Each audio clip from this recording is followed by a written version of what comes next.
ආයුබෝවන් අද අපි සාකච්ඡා කරන්න බලාපොරොත්තු වෙන මාතෘකාව සම්භාවිතාව. මුලින්ම බලමු සම්භාවිතාව කියන්නේ කුමක්ද කියලා. අපි හිතමු මෙහෙම දෙයක්. අද ක්‍රිකට් මැච් එකක් පැවැත්වෙනවා. ඒකට ශ්‍රී ලංකාව සහභාගී වෙනවා. එහෙනම් ශ්‍රී ලංකාව සමහර වෙලාවට බොහෝ දුරට දිනයි. මැච් එක දිනයි.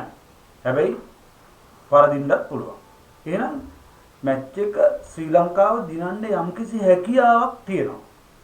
ආන්ගේ දිනීමට ඇති හැකියාවට තමයි අපි කියන්නේ සම්භාවිතාව කියලා.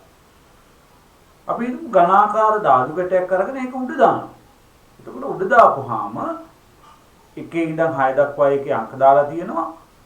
5 කියන අංකේ ගහපු පැත්ත උඩට හිටින්න පුළුවන්. හැබැයි නොහිටින්නත් පුළුවන්. එහෙනම් 5 අංකය උඩට හිටින විදිහට වැටීමේ හැකියාවට අපි කියනවා සම්භාවිතාව කියලා. සම්භාවිතාව කියලා කියන්නේ ඒකට. කවුරු හරි දරුවෙක් විභාගයක් ලියනවා. එයා විභාගේ සමත් වෙන්නට පුළුවන්. එන සමත් වෙන්න යම් හැකියාවක් තියෙනවා.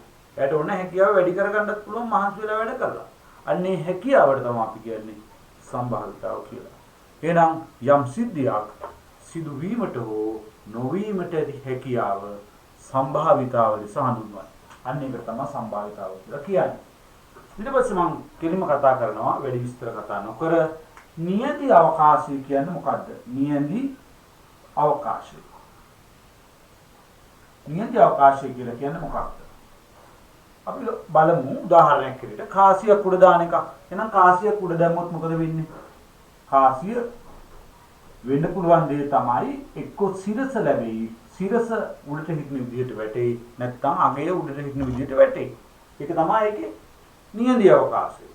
දැන් නියති අවකාශය කියන්නේ යම් සිද්ධියක සිද්ධ වෙන්නට පුළුවන් සියලුම සිදුවීම්.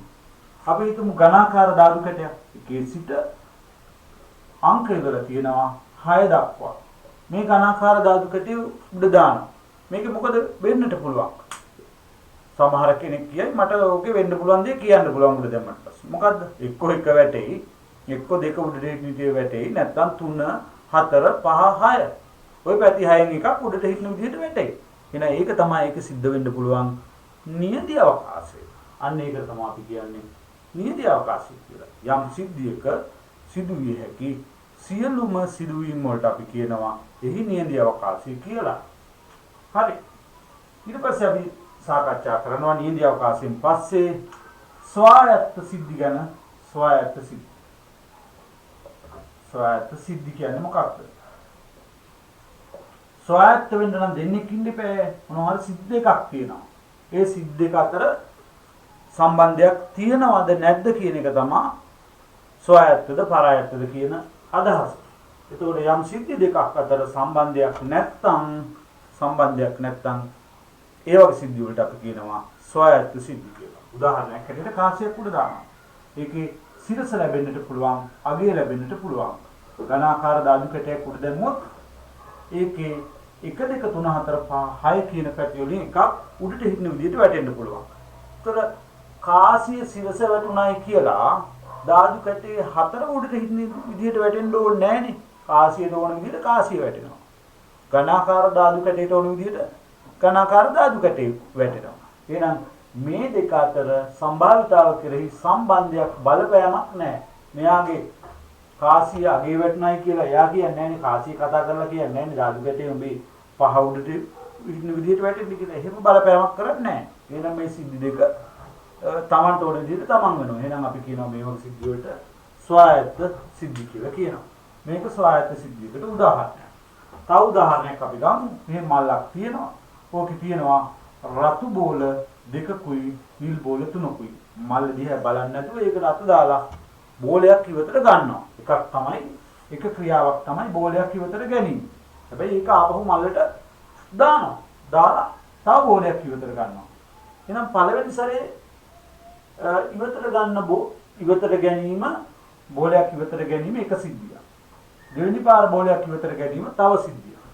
එහෙනම් පළවෙනි සැරේ ගන්නකොට බෝල කීයක් තිබුණාද? 5යි. එහෙනම් රතු බෝලයක් ඉවතට ගැනීමේ සම්භාවිතාව වෙන්නේ 5න් 2යි. රතු ඒවා දෙකක් තියෙනවානේ 5න් 2යි. පළවෙනි පාර රතු එකක් ඉවතට ගැනීමේ සම්භාවිතාව 5න් 2යි. ගත්ත බෝලේ ආපහු දැම්මනේ. දෙවෙනි පාර ගන්නකොට රතු ඒව 2යි නිල් ඒව 3මයි තියෙනවා. එහෙනම් දෙවෙනි පාරත් රතු එකක් ගැනීමේ සම්භාවිතාව වෙන්නේ එතකොට කීයද? 5න් 2මයි. එහෙනම් පළවෙනි සිද්ධියටයි දෙවෙනි සිද්ධියටයි අපි කියනවා එවැනි අවස්ථාවලදී ස්වායත්ත සිද්ධි කියලා කියනවා. ඒකට හේතුව පළවෙනි සැරේ රතු එකක් ගැනීමේ සම්භාවිතාව 5න් 2යි.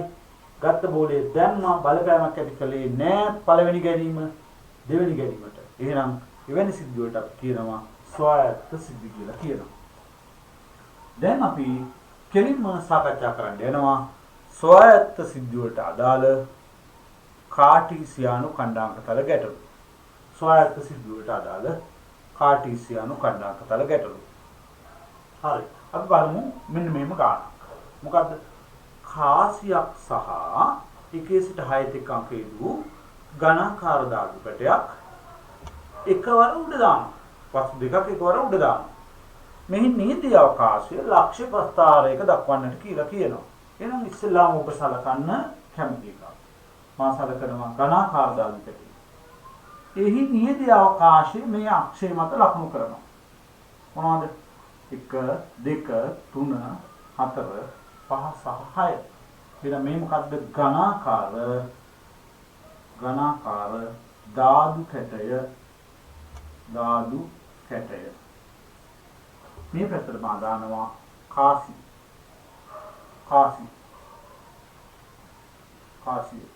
මොනවද? නියඳ අවකාශයේ h t. එහෙනම් මේ ගණන් හරිම ලේසි. නියඳ අවකාශයේ පමණයි දැනගන්න ඕනේ. ඝනාකාර ධාතු කැටය කියලා මේ පැත්තට ලිව්වා. 1 2 3 4 5 6 කියලා එයාගේ නියඳ අවකාශය ලිව්වා. මේ පැත්තට ලිව්වා කාසිය කියලා මේ අක්ෂර දෙක වර්ණනාට ප්‍රශ්නයක් නැහැ. ඒක h සහ t කියලා අපි ලකුණු කරනවා. ලකුණු කරලා මේ ප්‍රස්ථාරයේ ලක්ෂ්‍ය ටික ඔබට ලකුණු කරන්නට පුළුවන්. මේ ලක්ෂ්‍ය ටික ලකුණු කරන්න පුළුවන්. මේ ලක්ෂ්‍ය මොකද්ද? මේ ලක්ෂ්‍ය අපි කියවන්නේ කොහොමද? මේ ලක්ෂ්‍යයේ ඉඳලා ඉස්සෙල්ලා ගමන් කරනවා x අක්ෂයට සාමාන්‍යයෙන් එහෙමයි. x අක්ෂයට ගියාම හම්බෙන්නේ 1. මේ පැත්තට ගියොත් h. එකේ h. එහෙනම් මෙතන දෙකේ h. මෙතන තුනේ h. මෙතන මේ ලක්ෂය 4h. මේ ලක්ෂය මේ පැත්තට ගියාම 5. මේ පැත්තට h 5h. මේ ලක්ෂය 6h. මේ ලක්ෂය එකේ t. මේ ලක්ෂය දෙකේ t. මේ ලක්ෂය කොහොමද කියවන්නේ? මේ පැත්තට ගියා මේ පැත්තට ගියා 3යි t 4යි t 5යි t 6යි t 6යි t. එහෙනම් කාසියක් සහ ඝනාකාර ධාතු කැටයක් එකපාර උඩ දාමු. වෙන්න පුළුවන් සියලුම සිදුවීම් මොනවද? කාසියේ ඝනාකාර ධාතු එක උඩට හිටලා කාසිය h සිරස උඩට හිටින්නත් පුළුවන්. එහෙම වෙන්නේ නැතුව ඝනාකාර ධාතු කැටේ දෙක උඩට හිටලා h හිටින්නත් පුළුවන්. තුන උඩට හිටලා h හිටින්නත් පුළුවන්. එහෙනම් මේක තමයි ඒකට අදාළ සියලුම සිදුවීම්. මේක තමයි නියඳි අවකාශය. නියඳි අවකාශය. එතකොට මේකෙන් අහන ප්‍රශ්න බලමු. මේ වගේ ප්‍රශ්න අහන්න පුළුවන්. 1. මේ විදිහට ප්‍රශ්නයක් අහන්න පුළුවන්. කාසියේ සිරස ලැබීමේ සම්භාවිතාව ලෙස නම් කරන්නේ. කාසියේ සිරස ලැබීමේ සිද්ධිය ලෙස නම් කර එහි සම්භාවිතාව සොයන්න. කාසියේ සිරසනේ ලැබෙන්න ඕනේ. අනිත් ඒවා ප්‍රශ්නයක් නැහැ. එන එක ලක්ෂයක් කියවන්න. එකේ h. h කියන්නේ හෙඩ් එක. සිරස ලැබිලා. දෙකේ h. දෙක වැඩක් නැහැ. ඇත්තටම h. මාහන්නේ කාසියේ සිරස ලැබීමනේ. තුනේ h. h එක ලැබිලා. එහෙනම් මේ පේලියම සිරස ලැබිලා තියෙනවා. ඝනාකාර ධාතු කැටේ අපිට වැඩක් නැහැ. එහෙනම් මේ සිද්ධිය අපි A කියලා හඳුන්වනවා. මෙහි සම්භාවිතාව කොහොමද හොයන්නේ? සම්භාවිතාවට අපි කියනවා PA කියලා. එහි probability එක. එහි සම්භාවිතාව. එහෙනම් සම්භාවිතාව මෙහෙමයි හොයන්නේ. ඒට අදාළ ලක්ෂ්‍ය ගාන බලන්න කීයද කියලා. 1 2 3 4 5 6. ඊට අදාළ ලක්ෂ්‍ය 6යි. ඔක්කොම ලක්ෂ්‍ය තියෙනවා 6යි 6යි 12යි. සම්භාවිතාව 12න් 6යි එහෙම නැත්නම් දෙකෙන් එකයි එක සුළු කරමු. ඒ තමයි කාසියේ සිරස ලැබීමේ සම්භාවිතාවය. අපි තව ප්‍රශ්නයක් අහනවා. ඝනාකාර ධාතු කැටේ 3 ලැබීමේ සම්භාවිතාව සොයන්න. මේ සිද්ධිය ඝනාකාර ධාතු කැටේ 3. එහෙනම් මේ අවස්ථාවේදී ඝනාකාර ධාතු කැටේ 2, මේ අවස්ථාවේදී පැහැදිලිවම ඝනාකාර ධාතු කැටේ 3. මේ අවස්ථාවේදී 3. එහෙනම් මේ සිද්ධිය අපි B ලෙස නම් කරොත් ඝනාකාර ධාතු කැටේ 3 ලැබීමේ සිද්ධිය B ලෙස නම් කරොත් මෙයා B ඒ සම්භාවිතාව කියන්නේ PB ඒක සමානයි මේ අවස්ථාවේදී ලක්ෂ්‍ය දෙකක් තියෙනවා ඔක්කොම ලක්ෂ්‍ය 12යි සම්භාවිතාවය 12න් 2යි මෙයා සුළු කොලොත් වෙනවා 6න් 1යි කියලා. ඒක තමයි ඝනාකාර ධාතු කැටේ 3 ලැබීමේ සම්භාවිතාව. ඊට පස්සේ තව ප්‍රශ්නයක් අහන්න පුළුවන්. මෙන්න මේක. ඝනාකාර ධාතු කැටේ 5 සහ කාසියේ සිරස හෝ අගය ලැබීමේ සම්භාවිතාව සොයන්න. ඝනාකාර ධාතු කැටේ 5 හම්බෙන්න ඕනේ. කාසියේ සිරස හම්බුණත් කමන්නේ අගය හම්බුණත් කමන්නේ. එහෙනම් ඝනාකාර ධාතු කැටේ 5 කියන්නේ මෙතන 5. මේ අවස්ථාවේදී සිරස. එහෙනම් 5 සහ සිරස ලැබෙනවා. දැන් කියන්නේ ප්‍රශ්නේ මේකනේ. ඝනාකාර ධාතු කැටේ 5 සහ කාසියේ සිරස හෝ අගය ලැබීමේ සම්භාවිතාව සොයන්න. එහෙනම් ඒ අවස්ථාවට ගැලපෙන ලක්ෂ්‍ය දෙකක් තියෙනවා. ඒ සිද්ධිය අපි C කියලා නම් කරොත් ඒ සම්භාවිතාවයේ PC නම් PC සමානයි 2යි 12න් 2.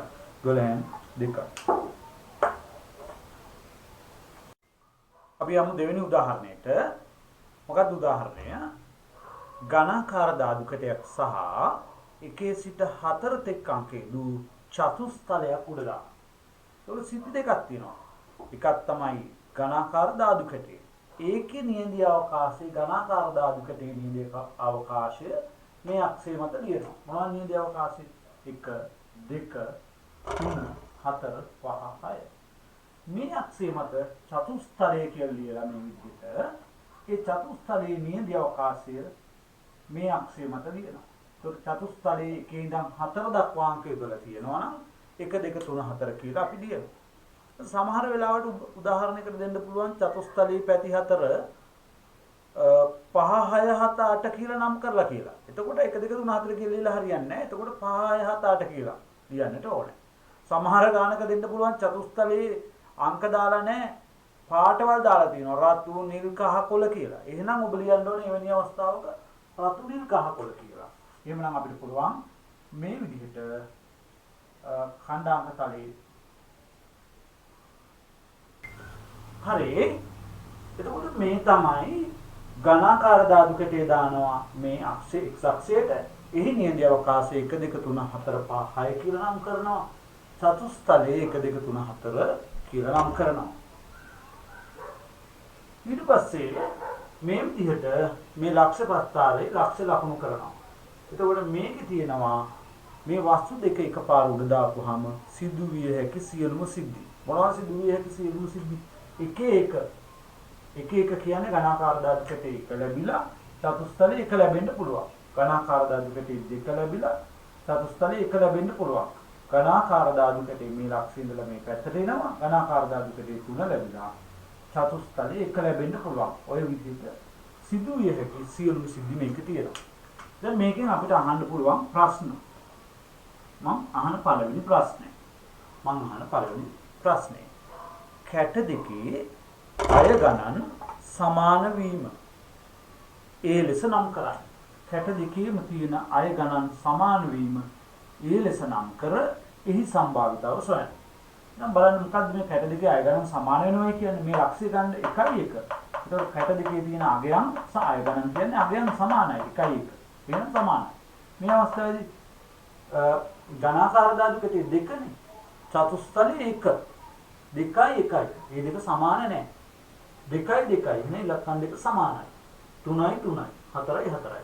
එහෙනම් මේ සිද්ධිය අපි නම් කරනවා A කියලා. ඒ කියලා නම් කරලා එයාගේ සම්භාවිතාව හොයනවා. එහෙනම් PA අපි හොයනවා. ඒ සිදුවීමේ සම්භාවිතාව. ඊතන ලක්ෂ්‍ය තියෙනවා 4ක් භාගයක් හැටි ලියන්න ඕනේ. ඔක්කොම ලක්ෂ්‍ය ගාන 6යි 6 පේදි 4යි 6 වරක් 4 24යි. සම්භාවිතාව 24න් 4යි. මේක සුළු කරලා අපිට ඕන නම් භාගය ලියන්න පුළුවන් 6න් 1යි කියලා. කැට දෙකේ අගන සමාන වෙනවා. තව එක ප්‍රශ්න අහන්න පුළුවන්. තව ප්‍රශ්න 4-5ක් මේකෙන් අහමු. දෙවෙනි ප්‍රශ්න. ඝනාකාර ධාතු කැටේ පහ ලැබීමේ සිද්ධිය B ලෙස නම් කරා. ඝනාකාර ධාතු කැටේ පහ. එහෙනම් චතුස්තරය අපිට වැඩක් නැහැ. ඝනාකාර ධාතු කැටේ පහ. මෙතනයි තියෙන්නේ පහ. එහෙනම් ඒකට අදාළ සිද්ධිය පහේක අවස්ථාව ගත්තොත් ඝනාකාර ධාතු කැටේ පහ ලැබිලා චතුස්තරය 1 ලැබිලා. එහෙනම් අපිට අවශ්‍ය පහ විතරයි පහ ලැබිලා. මේ අවස්ථාවේදී ඝනාකාර ධාතු කැටේ පහ. එහෙනම් මේ ලක්ෂ්‍ය ටික තමයි අපිට එන්නේ. මේ ලක්ෂ්‍ය ටික අපි ලකුණු කරා. ඒ සිද්ධිය මේ විදිහට B කියලා ලකුණු කරා. එහෙනම් B සිද්ධිය සිදුවීමේ සම්භාවිතාව කියන්නේ PB. ඒක සමානයි මේකට අදාළ ලක්ෂ්‍ය 4යි ඔක්කොම 24යි. සම්භාවිතාව 24න් 4යි නැත්නම් 6න් 1යි කියලා ලියන්න පුළුවන්. ඊළඟ ප්‍රශ්න. ඊට පස්සේ මෙහෙම අහන්න පුළුවන් තුන්වෙනි ප්‍රශ්නේ කැට දෙකේ අය ගණන් වල එකතුව 9 හෝ ඊට වඩා වැඩි වීම C ලෙස නම් කරන්න. කැට දෙකේ අය ගණන් වල එකතුව. එහෙනම් ඔබ මේ අය ගණන් දෙක එකතු කරනවා. 9 වෙන්න ඉපෑ 6 1යි 7යි හරියන්නේ නැහැ. 6 2යි 8යි. 6යි 3යි 9යි. එහෙනම් 9 වෙච්ච අවස්ථාව ගන්නවා. 5යි 4යි 9යි. 6යි 4යි කියන්නේ 10යි. 10 කියන්නේ 9ට වඩා වැඩි. එහෙනම් මෙන්න අවස්ථා තුනක් අපිට තියෙනවා. මේ සිද්ධිය අපි නම් කරනවා C කියලා. මේ සිද්ධිය නම් කරනවා අපි C කියලා. එහෙනම් මේ සිද්ධිය C ඒ සිදුවීමේ සම්භාවිතාව PC. ඒකට අදාළ ලක්ෂ්‍ය තුනක් තියෙනවා ඔක්කොම 24යි. එහෙනම් සම්භාවිතාව 24න් 4යි. තවත් ප්‍රශ්නයක් බලන්න. මොකද මම මෙහෙම සරල ප්‍රශ්නයක් අහනවා. චතුස්තලයේ දෙක ලැබීම D ලෙස නම් කර එහි සම්භාවිතාව සොයන්න. චතුස්තලයේ දෙක ලැබීමේ සිද්ධිය D ලෙස නම් කරන්න. දැන් අපිට ධාතු කැටේ වැඩක් නැහැ. චතුස්තලයේ විතරයි බලන්නේ. ඒකේ දෙක මෙන්න තියෙනවා. දෙක ලැබීමේ සිද්ධිය අපි D ලෙස නම් කරනවා. බලන්න මේ හැම ලක්ෂයක්ම ඔබ බලා යන්න. මේ හැම එකෙම චතුස්තලයේ ලැබිලා තියෙන්නේ දෙක. මේ සිද්ධිය අපි නම් කරනවා B කියලා. D කියලා අපි නම් කරනවා D. එහෙනම් සම්භාවිතාව කියන්නේ PD. PD සමානයි මේ සිද්ධියට අදාළ ලක්ෂ්‍ය 6ක් තියෙනවා. ඔක්කොම ලක්ෂ්‍ය තියෙනවා 24ක්. සම්භාවිතාව කියන්නේ 24යි. 24න් 6යි. මේක වුණ සුළු කළා 4න් 1යි කියලා කියන්න පුළුවන්. අපි සාකච්ඡා කරේ ඝනාකාර ධාතු කැටයක් සහ චතුස්තලයක් උඩ දානවා. ඒකේ නියම අවකාශයේ සොයන ගැටලුවක්. ඊට පස්සේ ඕන තරම් ගැටලු අහන්න පුළුවන්. තව එකක් අපි නිකන් සාකච්ඡා කරමු. දැන් මේ වෙලාවේදී මා ගන්න මේ උදාහරණේ වස්තු දෙකක් උඩ දාන්නේ නැහැ. එහෙම ගණන් තියෙන්නත් පුළුවන්. එකම දේ දෙපාරක් කරනවා. එකේ සිට 4 තික අංකයේ දු චතුස්තලයක් දෙපාරක් උඩ දානවා. එකම වස්තුව දෙපාරක් උඩ දානවා. එහි නියම අවකාශය කාටිසියන කණ්ඩායම් තලයක ලකුණු කරා. එහෙනම් මෙහිදී කරන ක්‍රියා දෙක මොකක්ද? එකක් තමයි චතුස්තලයේ පළමු උඩ දැමීම. දෙවෙනි එක තමයි අනිත් සිද්ධිය තමයි දෙවෙනි පාරට උඩ දැමීම. එහෙනම් ඔබ කරන වැඩේ මේ අක්ෂ දෙක නම් කරගන්නවා මේ විදිහට. එහෙනම් පළමු උඩ දැමීම. නැත්නම් උඩ නැතුව නිකන් දැමීම කියලා දාන්නත් පුළුවන්. දෙවන දැමීම. පළමු දැමීම සහ දෙවන දැමීම. පළවෙනි දැමීමේදී මොනවද නියම අවකාශය? චතුස්තලයක් නේ 1 2 3 4. මේ පැත්තට දෙවන දැමීමේදී 1 2 3 4 ඔය විදිහට එන්නේ. ඊට පස්සේ මේ ලක්ෂ්‍ය ටික ඔක්කොම ඔබ ලකුණු කරලා මේ ලක්ෂ්‍ය ටික ඔක්කොම අපි ලකුණු කරනවා මේ විදිහට. එහෙනම් මේ විදිහට ලක්ෂ්‍ය සියල්ලම ලකුණු කරලා අහලා තියෙන ප්‍රශ්න වලට උත්තර දෙනවා. ඒ විදිහට අපිට ලක්ෂ්‍යපත්තාර ගැටලු විසඳන්න පුළුවන්. මේ විදිහට ලක්ෂ්‍ය ටික ලකුණු කරනවා. පටිපාටිගත යුගල් අත්‍යවශ්‍ය නැහැ, ලකුණු කිරීම අවශ්‍ය නැහැ. අපි බලමු තවත් උදාහරණයක් ස්වයං සිද්ධියට අදාළව. ඉතරයි මම සාකච්ඡා කරන්නේ ස්වයං සිද්ධියට අදාළව. හරි. මේ මල්ලක් තියෙනවා. මේ මල්ල ඇතුලේ තියෙනවා බෝල් මොනවද තියෙන්නේ? මේ මල්ල ඇතුලේ තියෙනවා රතු බෝල 3යි, නිල් බෝල 2යි, කළු බෝල 1යි. මල් තුල ලොබලා මල්ට අත දමා එක් බෝලයක් ඉවතට ගෙන පළමු ගැනීම. ඒ ආපසු නැවත මල්ලට දමා ආය දානවා. දාලා තවත් බෝලයක් ගන්න. මේක දෙවෙනි ගැනීම. එකත් එක දානවා. එහෙනම් මෙහිදී අවකාශය ලක්ෂ්‍ය ප්‍රත්‍යාරයක අනිද්දේ කියලා අපිට කියනවා. එහෙනම් කොහොමද අපි මේ සිද්ධිය කරන්නේ බලමු. එහෙනම් අක්ෂ දෙක අපි කරන ක්‍රියාවලට දානවා. මොනවද කරනදී? එක තමයි පළමු ගැනීම. පළමු ගැනීම. මේ පැත්තට දානවා දෙවන ගැනීම.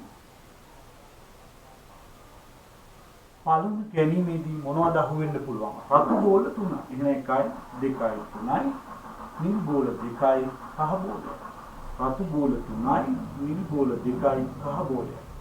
එහෙනම් මේවා දානවා රතු 1, රතු 2, රතු 3. එතකොට මේ බෝල 3 එකිනෙකට සමානයි. කිසිසේත් මේ අපිට වෙන් කරලා අඳුර ගන්න බෑ. අපේ ගැටලු විසඳීමේ පහසු තකා තමයි රෙඩ් 2 රෙඩ් 2 රෙඩ් 3 කියලා නම් කරන්නේ. නිල් බෝල 2 නිල් 1 නිල් 2 සහ කහ බෝලේ y. එකයි කියන එක y කියලා දාමු. y එක දැම්ම ප්‍රශ්නයක් නැහැ. එහෙනම් මේ අක්ෂයට red 1 red 2 red 3 blue 1 blue 2 yellow 1 yellow කියලා දාමු. එහෙනම් අක්ෂ දෙක ක්‍රමාංකනය කරලා හවරයි. දැන් අපිට පුළුවන් අර විදිහට සෑම ලක්ෂයක්ම ලකුණු කරන්න පුළුවන්. සෑම ලක්ෂයක්ම දැන් අපිට ලකුණු කරන්න පුළුවන්. හරි. එහෙමනම් අපේ ප්‍රශ්න තමයි මල්ලක් තුල රතු බෝල 3යි, නිල් බෝල 2යි, කහ බෝලයක් තියෙනවා. මල් රතු දාලා දෙවෙනි වතාවට බෝලයක් ගන්න. ඒ නියත අවකාශයේ ලක්ෂ ප්‍රස්තාවයක ලකුණු කරන්න කිව්වහම පළවෙනි සැරේදී වෙන දේවල් මේ අක්ෂේ දාන්න. මොනවද වෙන්න පුළුවන්? රතු 1 රතු 2 රතු 3 නිල් 1 නිල් 2 කහ 1 කියන ඒවා මොකක් හරි හවු වෙන්න පුළුවන්. ඊට පස්සේ එළියට ගත්ත බෝලේ ආපහු දානවනේ මල්ලට. එහෙමනම් දෙවෙනි පාර ගන්නකොටත් ඒවමයි හවු වෙන්න පුළුවන්. මේ විදිහට අපිට ලක්ෂ්‍ය ප්‍රස්තාරයේ ලකුණු කරන්න පුළුවන්. දැන් ඉතින් අපි මේකෙන් අහන ප්‍රශ්න වලට උත්තර දෙන්නයි යන්නේ. පළවෙනි ප්‍රශ්නේ මේකේ අහන්න පුළුවන්. අවස්ථා දෙකේදීම රතු බෝල ලැබීම ඒ ලෙස නම් කර එහි සම්භාවිතාව සොයන්න. අවස්ථා දෙකේදීම රතු මේ ලක්ෂ්‍ය ගන්න රතු 1 රතු 1. එහෙනම් අවස්ථා දෙකේදීම රතු හම්බෙලා තියෙනවා. මේ අවස්ථාව ගන්න රතු 2 රතු 1. අවස්ථා දෙකේදීම රතු. මේ අවස්ථාව ගන්න රතු 3 රතු 1. මේ අවස්ථාව ගන්න නිල් 1 රතු 1. මේ අවස්ථාව එහෙනම් ගන්න බෑ. මේ අවස්ථාව ගන්න බෑ. එහෙනම් මේ අවස්ථාව ටික රතු 1 රතු 2 රතු 2 රතු 2 රතු 3 රතු 3 රතු 3 රතු 2 රතු 1 රතු 3 රතු 2 රතු 3 රතු 3 රතු 3. එහෙනම් මෙන්න එනවා අදාළ ලක්ෂ්‍ය ටික. මේක අපි නම් කරනවා A කියලා. එහෙනම් ඒ සිද්ධිය සිදුවීමේ සම්භාවිතාව PA සමානයි. මේකට අදාළ ලක්ෂ්‍ය ගාන බලන්න කීයක් තියෙනවද කියලා බලන්න. 1 2 3 4 5 6 7 8 9යි. ඔක්කොම ලක්ෂ්‍ය 6 වරක් 6 36යි. ගණන් කරලා බලන්න 6 වරක් 6 36යි. සම්භාවිතාව වෙන්නේ 36යි 9යි. අපිට අවශ්‍ය නම් මේක සුළු කරගන්න පුළුවන්. අවස්ථා දෙකේදීම රතු ලැබීම ඒ ලෙස නම් කරන්න. 2 ඊළඟ ප්‍රශ්න අහන්න පුළුවන්. අවස්ථා දෙකේදීම කහ ලැබීම කහ බෝල ලැබීම B ලෙස නම් කරන්න. මෙන්න කහ අවස්ථා දෙකේදීම ලැබිලා තියෙනවා. එහෙම අවස්ථාව එකයි සම්භාවිතාව PB නම් 30න් එකයි. ඒක ඉතා විරල අවස්ථාවක් අඩු සම්භාවිතාවක් තියෙනවා. මෙහෙම කියන්න පුළුවන්. මෙන්න තව එක ප්‍රශ්නයක් මම අහන්නම් තුන්වෙනි ප්‍රශ්නය. පළමු ගැනීමේදී කහ බෝලයක් ලැබිලා දෙවන ගැනීමේදී නිල් බෝලයක් ලැබීම C ලෙස නම් කර එහි සම්භාවිතාව සොයන්න. එහෙනම් පළවෙනි බෝලේ කහ වෙන්න ඕනේ. දැන් මේක කහ නෙමෙයි පළවෙනි බෝලේ බලන්න ගියා කහ නෙමෙයි. අන්න මේ හිතන අවස්ථාවක් තියෙනවා. පළවෙනි බෝලේ කහ දෙවෙනි බෝලේ බලන්නකො රතු. එහෙනම් ඒක ගන්න බෑ. එහෙනම් බලන්න මේ අවස්ථාව පළවෙනි බෝලේ කහ රතු හරියන්නේ නැහැ. කහ රතු හරියන්නේ නැහැ. කහ නිල් අන්න අවස්ථාව ආවා. කහ නිල් මෙන්න එහෙනම් ඒකට ගැලපෙන ලක්ෂ්‍ය දෙකක් තියෙනවා. එහෙනම් PC සම්භාවිතාවය සමානයි 36න් 2යි. ඔය විදිහට අපෙන් අහන ඕන ප්‍රශ්නයකට මේ කාටීසියන් කණ්ඩායම් කලේ ලක්ෂ්‍ය ප්‍රස්තාරය ඇඳගත්තට පස්සේ සම්භාවිතාව හොයන්න පුළුවන්.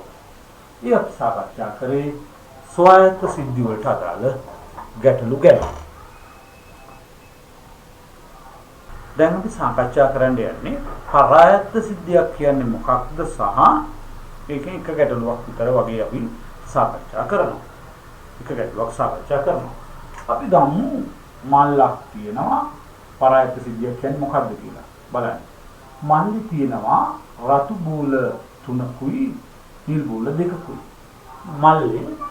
මල්ල තුල නුඹලා මල්ලට අත දමා එක් බෝලයක් ඉවතටගෙන එය ආපසු මල්ලට නොදමා ඒක හරියම වැදගත් නොදමා ඔන්න ඔය වචන තියෙනවද කියලා විභාගෙදි බලන්න ඕනේ නොදමා තවත් බෝලයක් ඉවතට ගන්න. එන අවස්ථා දෙකකදී බෝල ගන්නවා. පළවෙනි එකේදී බෝලයක් ඉවතට ගන්නවා. එය දාන්න නැතුව ඒක තියාගෙන එළියෙන් තියාගෙන තව එකක් ගන්නවා. ඒකට බලමු පළවෙනි එකේදී සම්භාවිතාව කීයෙන් දෙන්න ඕනේ? ඔක්කොම බෝල 5ක් තියෙනවා. 3යි 2යි 5යි. එහෙනම් සම්භාවිතාව වෙන්න ඕනේ 5න් භාගයක් හැටියටනේ. රතු එකක් නම් 5න් 3යි. නිල් එකක් නම් 5න් 2යි. ඔය විදිහට එන්න ඕනේ. භාගෙ ඉන්නේ 5න්. හරියට ඉන්නේ 5 ළවයට යම්මගයක් එනවා. ඒක පළවෙනි සැරේ ගත්ත එක ආපහු මල්ලට දාන්නේ නැහැ. එහෙනම් කලින් මල්ලේ තිබුණේ 5යි. දැන් එහෙනම් මල්ලේ තියෙන්නේ එක දැම්මේ නැති හින්දා බෝල 4යි. එහෙනම් දෙවෙනි පාර ගන්නකොට සම්භාවිතාව වෙන්නේ 5න් නෙමෙයි 4යි.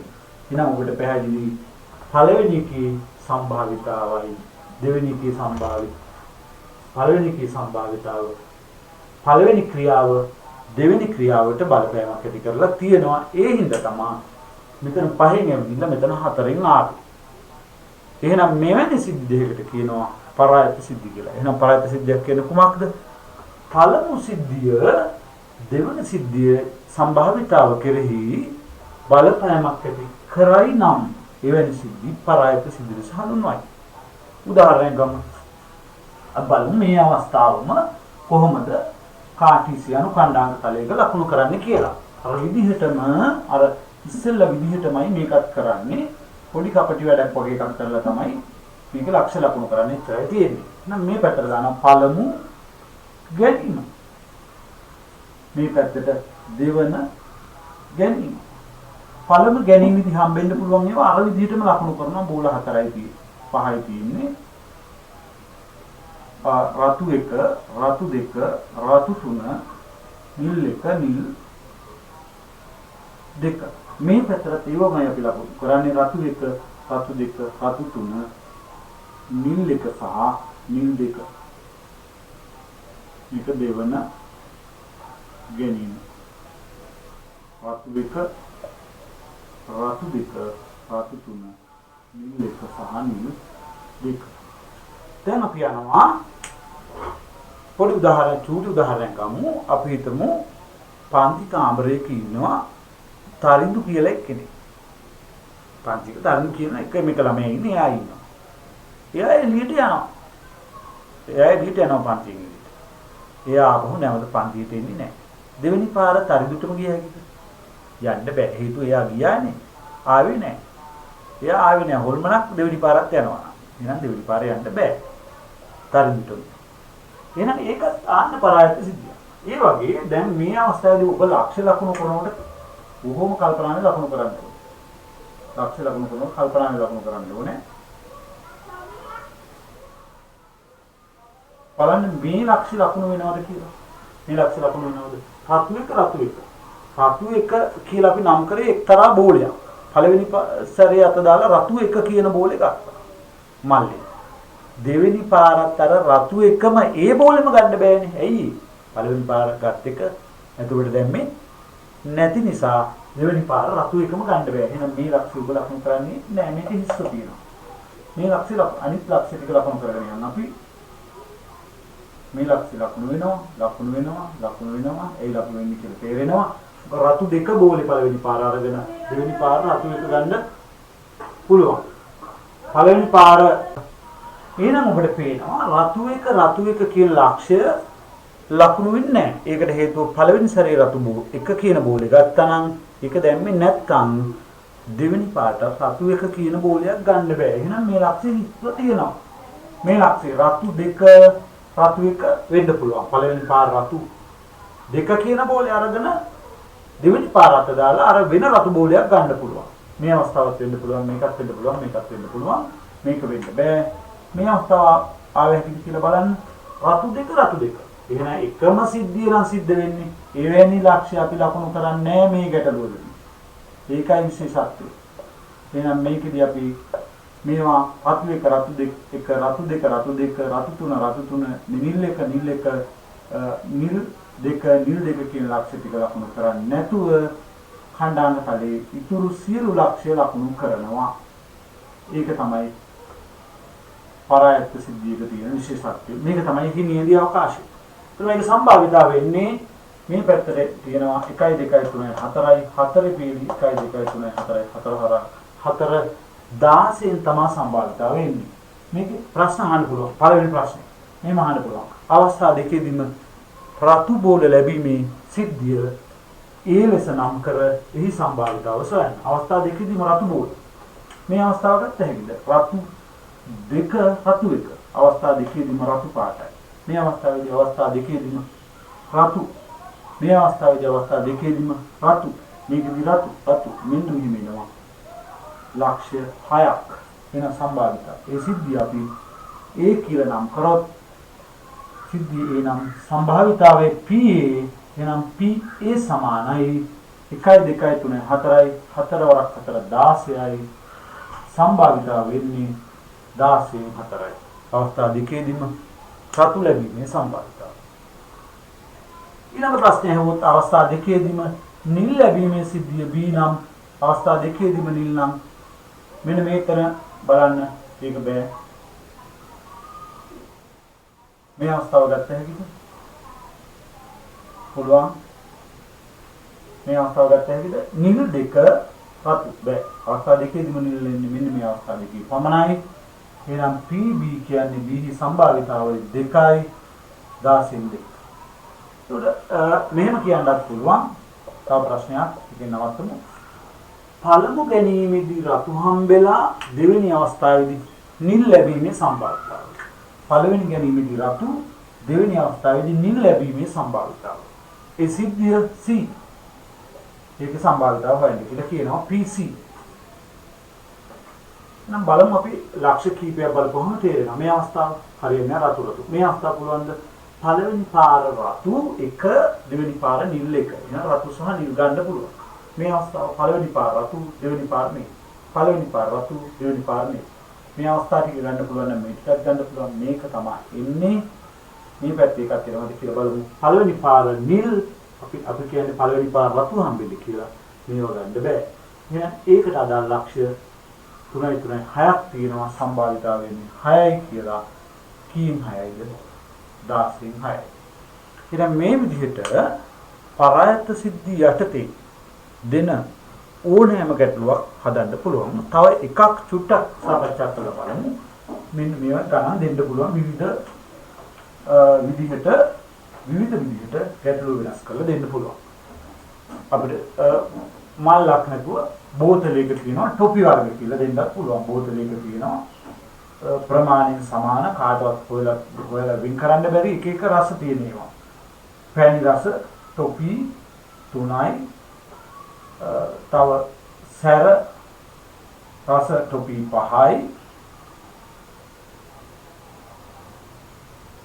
තව තිත්ත රස ටොපි 4යි තියෙනවා.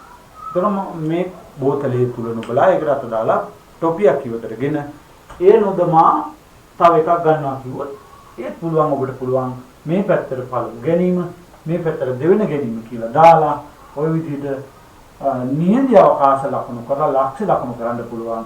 ඉතින් මේ කෙලින්ම තියෙන ඒවා ඉන්නේ නෑ මොනවද ඉන්නේ නැත්තේ පැණි එක පැණි දෙක පැණි තුන ඉන්නේ සැර එක සැර දෙක සැර තුන ඕ වගේ එකම සිද්ධිය සිද්ධ වෙන ලක්ෂ්‍ය ලකුණු නොකර ඉතුරු ලක්ෂ්‍ය සියල්ලම ලකුණු කරපුවාම පරායත සිද්ධිය ගැටලුව අපිට විසඳගන්න පුළුවන්. ඒ අපි සාකච්ඡා කරේ කාටීසියානු සම්භාවිතාව යටතේ කාටීසියානු ඛණ්ඩාංක තලය උදව් කරගෙන සාධන ගැටලු ගැන.